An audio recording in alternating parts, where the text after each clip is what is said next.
Fabricating of false evidence म्हणजे की एखादा खोटा पुरावा तयार करणे, एखाद्या पुराव्यामध्ये खाडाखोड करून खोटा दस्तऐवज तयार करणे आणि सदरचा दस्तऐवज हा न्यायिक कारवाईमध्ये, अर्धन्यायिक कारवाईमध्ये एखाद्या लोकसेवकासमोर किंवा एखाद्या लवादासमोर, आर्बिट्रेटरसमोर त्याचा वापर करणे. तर मित्रांनो, फॅब्रिकेटिंग ऑफ फॉल्स एव्हिडन्समध्ये एखादी बुक्स एंट्री आहे, एखादी बँकर्स एंट्री आहे, एखादं रजिस्टर आहे एखाद्या कार्यालयाचं, त्याच्यामध्ये खाडाखोड करणे, त्याच्यामध्ये खोट्या एंट्री नमूद करणे, तसेच फॉल्स स्टेटमेंट त्या आधारे देणे आणि असे खोटे डॉक्युमेंट्स बनवलेले असताना,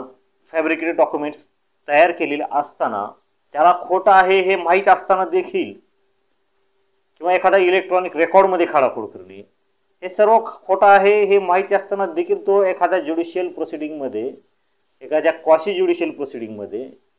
म्हणजेच की एखाद्या न्यायालयीन कारवाईमध्ये, सुनावणीच्या वेळेस, हिअरिंगमध्ये, तसेच एखाद्या लोकसेवकासमोर, एखाद्या आर्बिट्रेशनसमोर, एखाद्या लवादासमोर तो त्याला सदरचा पुरावा, सदरचा डॉक्युमेंट, सदरचं इलेक्ट्रॉनिक रेकॉर्ड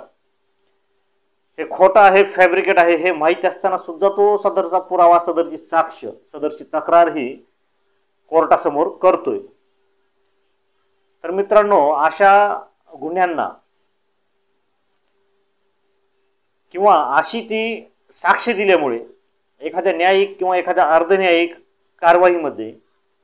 अशा प्रकारच्या साक्षीमुळे, अशा प्रकारच्या खोट्या बनावट डॉक्युमेंटमुळे एखाद्याला इजा पोहोचते, एखाद्याला आर्थिक इजा पोहोचते, एखाद्याला मानसिक इजा पोहोचते किंवा एखाद्या प्रोसिडिंगमधील एखादा ओपिनियन अशा खोट्या पुराव्यामुळे, ओपिनियन म्हणजेच एखादा निर्णय, न्याय निर्णय अशा खोटा पुरावा सादर केल्यामुळे तो त्याच्या विरोधात जातोय, तो चुकीचा निर्णय येतोय,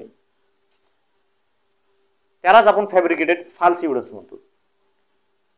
तर मित्रांनो, कलम 229 BNS म्हणजेच की भारतीय न्याय संहिता,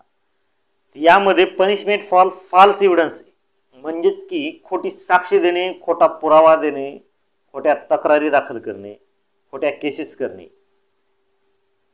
याबाबत शिक्षा सांगितलेली आहे. तर मित्रांनो, कलम 229 BNS